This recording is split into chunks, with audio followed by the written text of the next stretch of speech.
Radio Infinita, idioma universal, con el auspicio de BCI Corporate and Investment Banking, presentan Mirada Financiera. La periodista Paulina Yarur analiza los principales hechos que mueven a los mercados financieros de Chile y el mundo.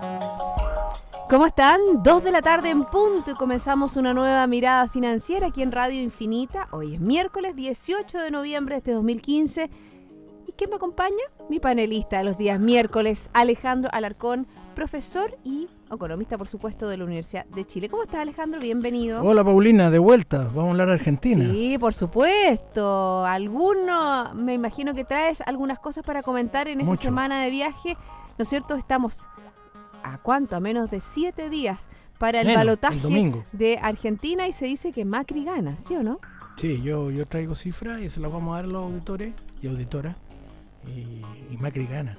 Y no solo gana, va a ganar por paliza, lo que va a ser algo impresionante en la historia política de Argentina, que ha estado dominada por los peronistas desde Perón, con un leve intervalo del presidente Alfonsín, ¿no es cierto?, de la Unión Cívica Radical, y también por el gobierno militar, que estuvo asociado a la derecha, como en Chile.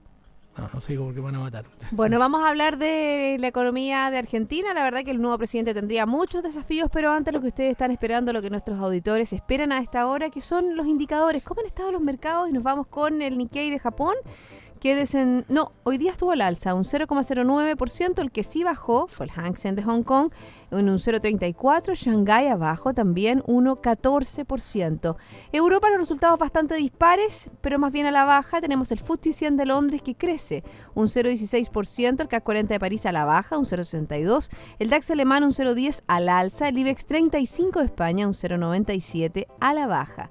En Estados Unidos, la bolsa está subiendo hasta ahora, el Dow Jones crece un 0,87%, el Standard & Poor's también aumenta un 0,75% y el tecnológico Nasdaq también aumenta un 0,83%. ¿Qué pasa con Santiago? El IPSA está creciendo un 0,40% y el IGPA también aumenta un 0,35%. Nueva baja en el precio del cobre, 0,66% en la bolsa de metales de Londres en $2.11. Seguimos bajando. Seguimos bajando. Vamos a hablar de eso y del dólar también, que le interesa mucho a la gente. El dólar creció en el día de hoy, sí. 3,5 pesos. 714,7 compradores. Como lo habíamos adelantado hace varias semanas. Exactamente, y 715, pero no habíamos dicho tanto 715, sí, habíamos hablado de 700. Yo lo que les dije a los auditores, y me acuerdo porque lo dije en otro lado también, que si el precio del cobre se empezaba a acercar a los $2... Por Dios, esa infidelidad, Alejandro Alarcón, Basta infidelidades, sí. Basta infidelidades con este programa en Infinita. Es que tú sabes que la vida es aventura. Me parece bien. No, está bien. No, ¿sabes lo que pasa? Que es aquí el precio del cobre. Y dijimos que si llegamos a los $2, iba a acercarse a los 7.20, quizás a los 7.30. Entonces, lo que le quiero decir a los auditores es que aquí tienen las primicias, pero con anticipación, pues 2-3 meses antes, ¿no? Oye, está lleno de gurús que una semana antes advierten las cosas. No, aquí tiene que ser por lo menos 3 meses, si no, no vale. Si no, no vale. Bueno, y también vale en el día de hoy lo que tiene que ver con las cuentas nacionales y con este crecimiento. Yo me acuerdo, Alejandro, está la meseta del 2%. El avión, ¿no es cierto? El avión que lo he dicho varias veces en este programa, 2,2%. Crece la economía durante el tercer trimestre, levemente por sobre las expectativas. Yo creo que vamos a empezar en el análisis porque es una noticia que hay que desgranar, porque hay varias cositas que tocar, sobre todo el tema de la inversión, que crece de una manera bastante sorpresiva, en un 7,1% durante este lapso de tiempo, pero hay varias cosas que se podría decir medias engañosas. La base de comparación anterior, que fue muy mala. Muy baja, y el Banco Central advierte que no ve fundamento tras el crecimiento de inversión, que a mí me parece bien que lo diga, que aclare. Lo dice textual en unos párrafos, ustedes lo pueden ver en la página. Comunicado del Banco Central, claro, exacto. Lo que pasa es que ahí hay dos cosas, Paulina. Hay un crecimiento. En primer lugar, la inversión bruta en capital fijo, que es la inversión, tiene dos componentes muy importantes. Un componente es maquinaria y equipo y el otro es construcción. Entonces, hubo un crecimiento, dice el Banco Central, probablemente transitorio de maquinaria y equipo. Probablemente eso esté ligado al otro forma de inversión, que es la construcción. lo cual ha tenido un crecimiento muy importante porque quisieron eludir, digamos, el impuesto. El IVA.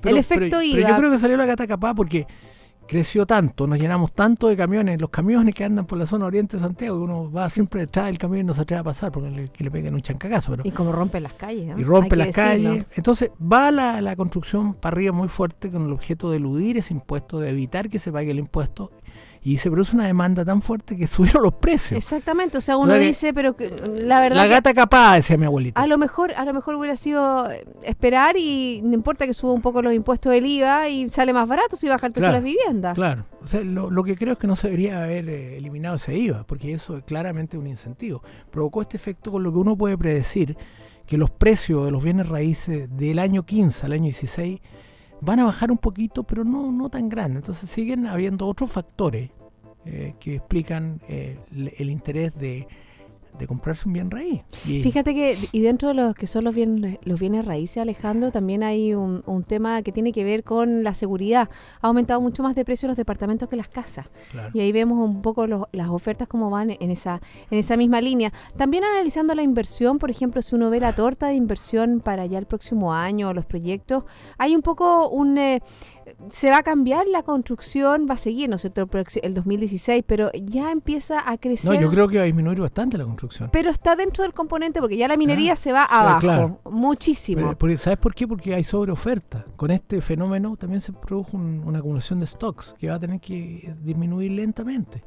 Por tanto, eso también tira los precios un poquitito para Lo que crece va a crecer, por ejemplo, en el tema de inversión y que es bien intensivo también en contratación de personas, tiene que ver con las obras en energía, Sí. las obras energéticas que podría ser, ¿no es cierto? O sea, lo hemos dicho también en este programa muchas veces, qué pasa con la competitividad de nuestro país, con los problemas que tenemos de energía, tenemos energía Sí, muy cara, bueno, el precio del sí, precio del petróleo nos ha ayudado a nosotros, ¿no es cierto? Con estas $40, casi sí, en pero $40. imagínate que el alza del dólar le pega a la energía, porque como la energía es termoeléctrica en su gran mayoría, como sube el petróleo importado, por lo tanto el costo de energía sube porque el costo de la energía, combustible, petróleo sube con el dólar caro, y por lo tanto seguimos ahí con problemas para proyectos donde los costos de energía son significativos. Volvamos de nuevo a lo que entrega el día del Banco Central, que tiene que ver con el crecimiento. Y fíjate que aquí también hay un tema que tiene que ver con el efecto desestacionalizado. Claro. Por Y ejemplo, la claro. velocidad de la economía chilena, porque alcanzó un crecimiento de un 0,4% con respecto al segundo trimestre del 2015. O sea, esa es la lectura que también uno tiene que hacer, no quedarse solamente con el 2,2, sino que Claro, cómo lo crece con dijimos. respecto, ¿no es cierto?, mes a mes. Eso quiere decir que la economía aceleró un poquitito, aceleró un poquitito, y es básicamente por este efecto de inversión. Lo importante También es otro tema se que mantenga. Y también el otro tema que tenemos que conversar en este análisis, que es el Banco Central, ¿qué pasa con el consumo del gobierno, que muestra una expansión de un 5,9%? Y Claro. obviamente, ¿cuál es la proyección que podemos hacer al consumo que tendrá el gobierno durante el próximo año? Bueno, eso se sabe que el ministro Valdés está interesado en ajustar el presupuesto fiscal desde un 10% que se está proyectando este año de crecimiento a 4,4%, lo que es un ajuste significativo, y esa es una llamada de atención para que se mantenga la tasa de desempleo, porque una parte importante de la mantención de la tasa de desempleo se debe a los empleos fiscales y a las contrataciones que hace el fisco, ¿ah? Eso incluso me invitaron el otro día a una mesa redonda con Bárbara Figueroa, ¿te suena?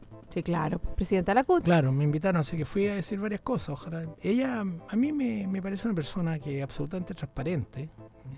No, realmente. Una mujer que hace su pega, hace tiene su pega. tiene una labor sindical, una mujer inteligente Exacto. y una mujer que habla con claridad. Ah, Le guste o no le le guste, pero ella pero- tiene que hacer su pega y hace bien la ¿Tú pega sabes por lo que su, me por dijo su Bárbara gremio. Figueroa? Que está absolutamente clara que la mantención del desempleo se debía al impacto del gasto público.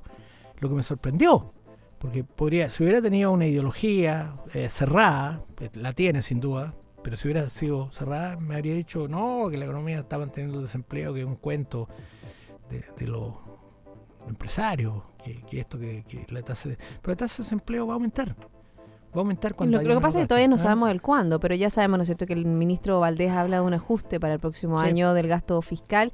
Y fíjate que en este informe que también nos entrega BCI Estudios, hablando del consumo del gobierno, que estuvo asociado en este trimestre al desempeño de la ejecución fiscal, en comparación anual, muestra una tasa de crecimiento sustancialmente mayor debido, como decíamos, al mayor gasto aprobado durante este año. Todos estos factores, entonces, son estacionales, muestran una transitoriedad que podría llevar a nuevos retrocesos en la demanda interna dentro de los próximos trimestres. El Banco Central dice que hay una debilidad estructural en la inversión, persiste, y que se esconde detrás de los datos puntuales de importación de bienes de capital que podría no repetirse. O sea, el gran problema de la economía chilena, pese a estos datos, sigue existiendo, que es la baja inversión. La baja inversión, también la baja productividad. ¿Viste los números de productividad? La productividad a ti te encanta. ¿Cuándo salió esta semana. Esta semana, yo sé. Yo sé que no estaba, por eso te estoy diciendo la productividad total de factores que lo hemos conversado, tanto 1% abajo. Ah, lógico, sí, eso es lo que veníamos detectando también. El año pasado fue un 0,4, un 0,5. Es que hay dos cifras que no recuerdo, son 2013, 2014, pero una era 0,5, otra 0,4 y 1%. Caía. Sí. Claro, en promedio los últimos años debe ser cerca de cero. Oye, pero yo me trae a la mente el premio Nobel de Economía Robert Solow, que entiendo fue profesor del ministro Valdés. Y Robert Solow dice que el crecimiento se explica por dos cosas al final. Uno, la inversión, que es lo que nos falta. Y dos, la productividad, que también nos falta. O sea, de acuerdo al premio Nobel de Economía Robert Solow, no vamos a crecer. No vamos a crecer. Estamos en la meseta del 2% sí, para el próximo año. Bueno, y dentro de las cifras que están entregando, ¿no es cierto?, que entregó hoy día el Banco Central, uno puede hacer una proyección también del próximo IMASEC, y uno también puede hacer una proyección, ¿no es cierto?, de cómo va a ajustar el Banco Central en su reunión en el IPOM. No, en el IPOM que entrega, claro, si no me equivoco, el 21 de diciembre. Claro, ahí también hay una gran apuesta de varios colegas, y yo también. A ver, ¿cuál es tu apuesta? La apuesta que va a ajustar el 2.535 que tiene. Dice que el crecimiento del próximo año debería estar entre 2.5 y 3.5. Y lo que yo he escuchado con más fuerza y mis propias estimaciones... ¿1.52? No, va a ser entre 2 y 3 va a poner el Banco Central. Aunque esto va a ser la tercera semana de diciembre. Sí. Y ahí yo no voy a estar, así que... De nuevo no va a estar. ¿Cuándo termina el programa? Terminamos el último programa de esta temporada, el último día del 2015. ¿31? Tenemos que hacer un programa de resumen. Tenemos que hacer un programa, pero tiene que ser antes del 20 de diciembre, bueno, Paulina. Lo haremos antes del 20 de diciembre. Podemos traer champaña, algo así. Pero de todas maneras, un pan de Pascua, yo creo, ¿no es cierto? Sí. Para hacer crecer los ánimos. Sí, porque este año ha sido malo, realmente muy malo. Oye, y eso que tratamos de encontrar, yo prometo a nuestros auditores de verdad, todos los días trato de encontrar noticias positivas. Porque en la vida hay que tener dulce y agraz. Yo voy a tirar un solo titular de algo que hablamos antes. Hay que tener mucho cuidado con lo que está pasando en las cajas de compensación. Uy. ¿Y por qué no he visto? Ese es un tema que te lo mencioné y que me dijiste, lo vamos a conversar el próximo lunes. No, es que yo no veo, y este es un coscacho, no veo a las autoridades del sector financiero preocupadas de este tema. Yo sé que se han reunido, pero no hay información al mercado. Y es mucha cantidad de dólares. Mira, yo voy a adelantar una cifra. Las acreencias que tiene solo el sistema bancario con las cajas de compensación suman 2.000 millones de dólares. Por lo tanto, a mí me gustaría que las autoridades estuvieran un poquito más preocupadas de este tema, que dijeran algo más concreto. ¿Y eso cómo le pega al ciudadano común y corriente? Porque sabemos que las cajas de compensación se han transformado, ¿no es cierto?, en un prestadores de crédito a las personas. Es que ese es el punto, que esto es lo que se llaman los non-banking, son los no bancos que prestan, que a mí me parece bien. En los países anglosajones le dicen shadow bankings, banco en la sombra. Es lo mismo y en China también. En China el crecimiento del shadow banking. Es que los ingleses le pusieron shadow banking a los bancos chinos. Que son sí, porque bueno, en chino no sabríamos pronunciarlo. Que son bancos municipales a mí me han dicho que en las provincias, al interior de China, los gerentes de sucursales, que tienen, imagínate la cantidad de sucursales en China, son verdaderos zares, que prestan lo que quieren, a quien quieren, y no obedecen ningún dictamen. Y por eso que hay también dudas de los datos de la parte financiera china. Bueno, y por eso también se genera tanta incertidumbre cuando se habla de estos shadow banking. Pero fíjate que yo recuerdo en una conferencia internacional que trajeron a 2 expertos chinos, no fue este año, fue el año pasado, una conferencia internacional que hizo BCI, creo que fue, tú fuiste, sí, que fue el 2014, sí, porque este año vino Moisés Naim. Pero el 2014 se habló específicamente sobre los shadow banking. Y se dijeron que debido al tamaño, ¿no es cierto?, de la economía china, a estos 5 bancos estatales, pues son 5 los más grandes en China, la proporción de shadow banking, no era tan grande como para generar el ruido, porque en ese minuto era la burbuja financiera. Ahora ya eso se ha bajado, porque ¿qué es lo que pasa? O sea, hay una desaceleración en China. Entonces, obviamente que los indicadores son totalmente distintos. Y ese es un tema, ¿eh? Yo te prometo que la próxima semana voy a venir preparado para ver la famosa burbuja, y no solo en China, sino explicar un poco más la burbuja y ver cómo los informes, informes internacionales, de manera cada vez más frecuente, se están refiriendo a esta burbuja que se está armando en el mundo, ¿ah? Y con la caída de los países emergentes, la desaceleración que están enfrentando, desde los más famosos como Brasil y Rusia. Hoy día tuvimos datos de Brasil bien malos.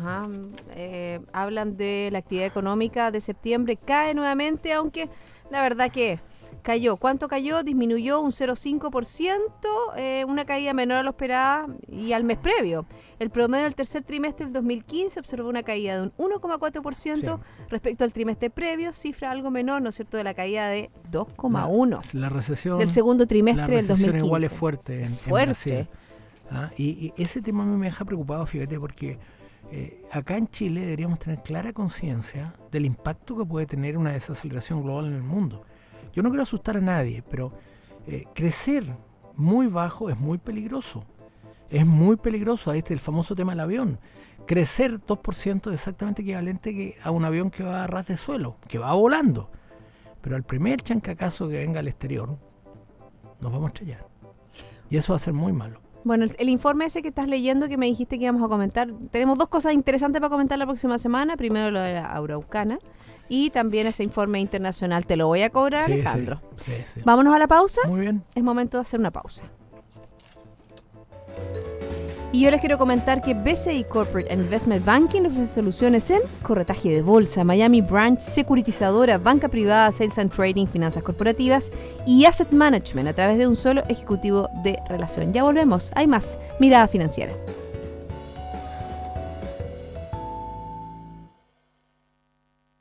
BCI Corporate and Investment Banking, un socio estratégico con un modelo de atención integral único y un banquero de relación que le entregará las mejores soluciones ante desafíos complejos, avalado por un banco con más de 75 años de experiencia en el mercado. BCI Corporate and Investment Banking. Sentémonos a conversar.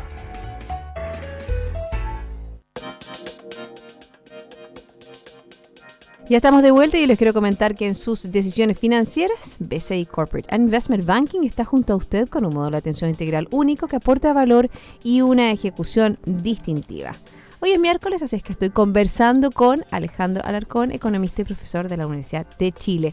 Vamos a analizar un poco los datos de Estados Unidos. Veíamos al principio del programa que la bolsa estaba subiendo y hoy hubo datos de inflación en Estados Unidos que hablan de un IPC que aumenta algo sobre lo esperado. Estamos hablando de octubre, resulta un 0,2%.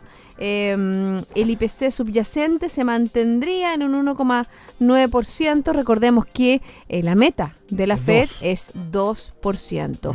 La producción industrial de octubre cayó, fíjate, pero también marginal, un 0,2%, cuando se esperaba un leve aumento, ¿no es cierto? Mientras que la producción manufacturera aumentó en un 0,4% por sobre lo esperado. ¿Y qué pasa? Estos resultados entregan mayor soporte para que la FED comience esta normalización monetaria ya a partir de diciembre. Yo creo que el 16 de diciembre vamos a tener una alza de tasa en Estados Unidos. Yo creo que eso ya casi está descontado y es, yo diría, lógico que se comience un ajuste, porque una de las peores cosas que puede pasar en el mundo desarrollado es que no tengan espacio para la política monetaria. Si las tasas son casi cero, no hay posibilidad de hacer política monetaria, porque ¿qué van a bajar? ¿Van a bajar a tasas negativas? Bueno, no. Europa tiene algunas tasas negativas. No, esas son las tasas de los papeles, los bonos. Por ejemplo, los bonos alemanes 5 años tienen rentabilidad negativa. O sea, si uno lo deja en el banco, pierde plata. Claro, pero en la época de crisis, como son instrumentos de resguardo, en inglés heaven, que significa... Como cielo. Claro, pero no es cielo, es un lugar de resguardo, un lugar de seguridad. Ujú. Pero no, es heaven es cielo, esto es heaven, H-A-B-N, que es resguardo, resguardo o refugio. Son lugares. Entonces, los bonos alemanes son un lugar de refugio. Los T-bills, los bonos del Tesoro americano a 10 años también son refugio. El dólar americano es un lugar de refugio, por eso que cuando aumenta la volatilidad en los mercados globales, sube el precio del dólar. Sube el precio del dólar, lo que quiere decir que se revalúa el dólar, porque la gente compra dólares, pero no solo compra billetes, compra instrumentos denominados en dólares. Y eso hace que las tasas de interés suban. Fíjate que hablando de la subida de tasas de interés y hablando de la Fed, se dice que, por ejemplo, ¿no es cierto?, las materias primas que ya están bien castigadas podrían afrontar otro golpe a los precios si la Fed cambia la tasa de interés. Claro, pero Estados Unidos yo estoy convencido. Ya hay mucha crítica que lo deberían haber hecho en septiembre. No lo hicieron, así que lo van a hacer en diciembre.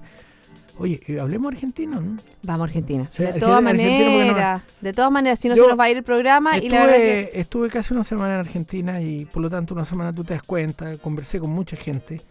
Un colega economista me dijo, no, es que tú vayas a lugares que solo están los que quieren que Macri gane. No, porque yo tengo la costumbre, que me enseñó mi abuelita, de que hay que escuchar a todo el mundo. Por lo tanto me reuní con mucha gente.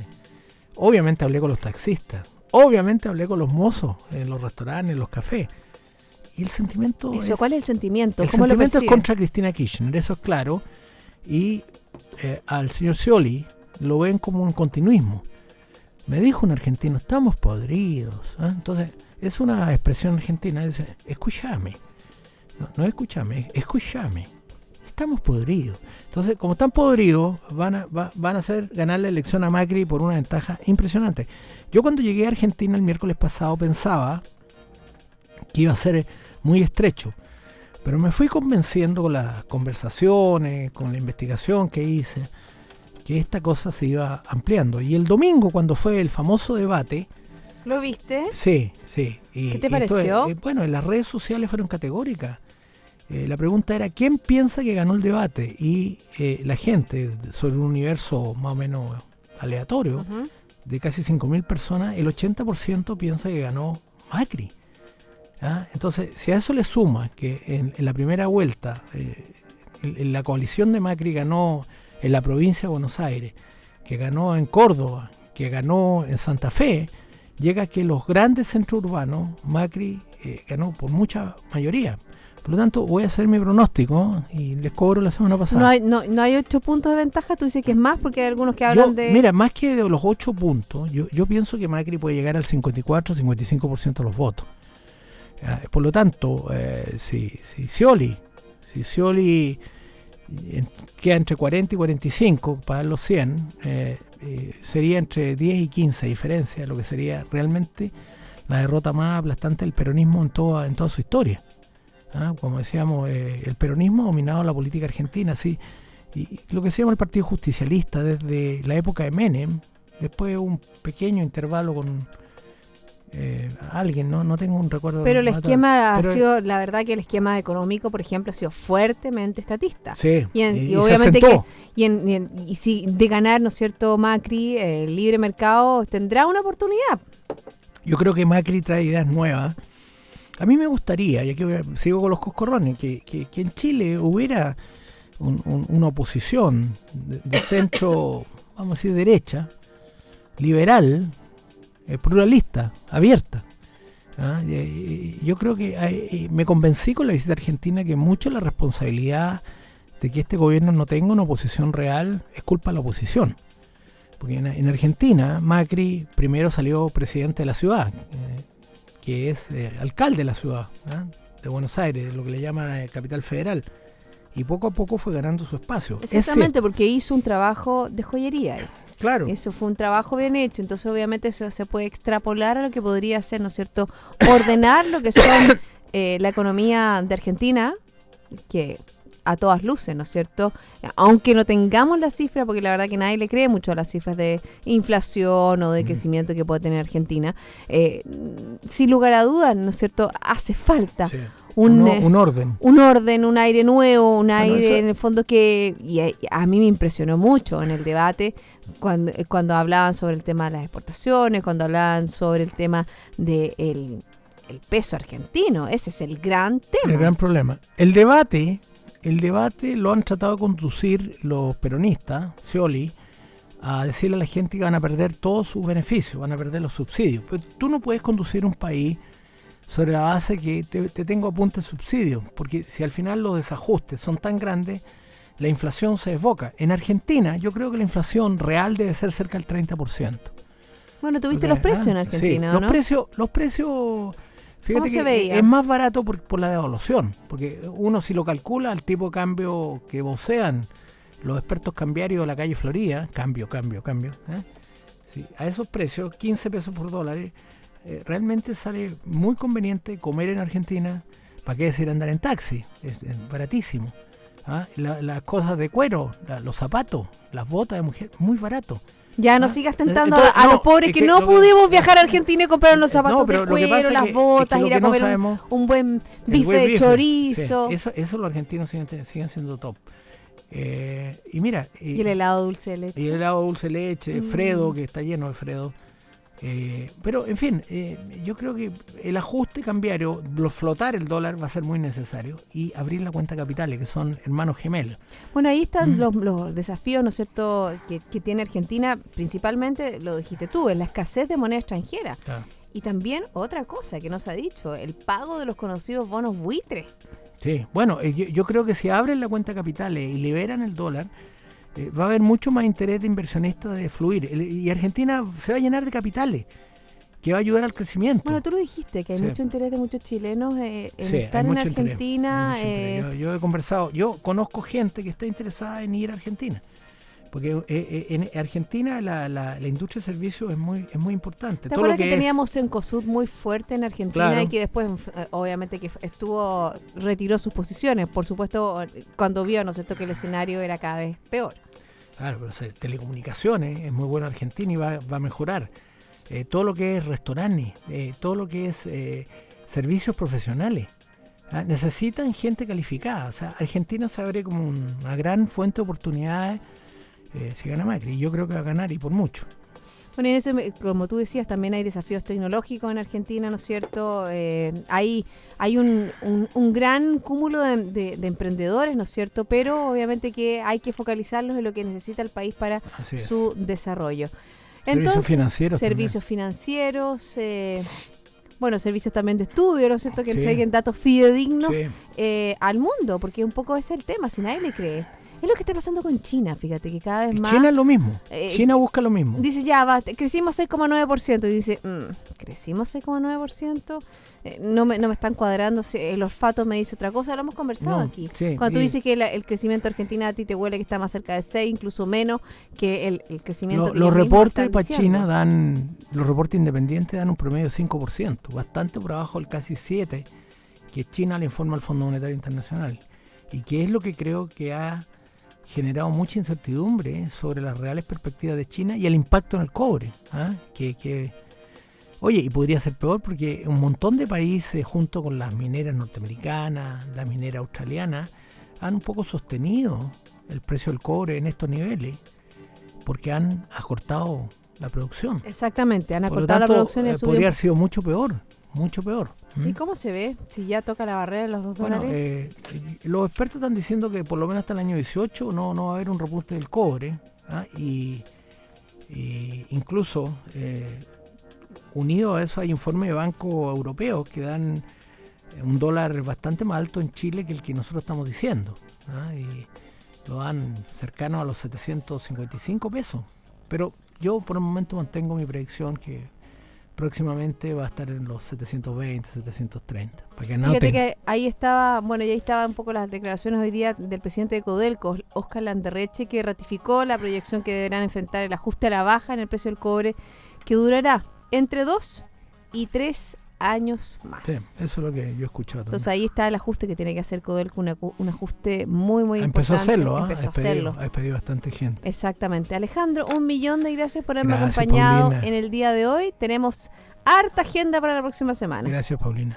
A todos. Saludos. A todas y a todos. Sí, no, pero ya no digo eso, porque ya estoy enojado ya. Bueno, sigan en compañía de Radio Infinita. No se enojen, la compañía es buena aquí en Radio Infinita. Nosotros ¿No nos estoy enojado con reencontramos alguien? mañana a las 2 de la tarde. Muy bien.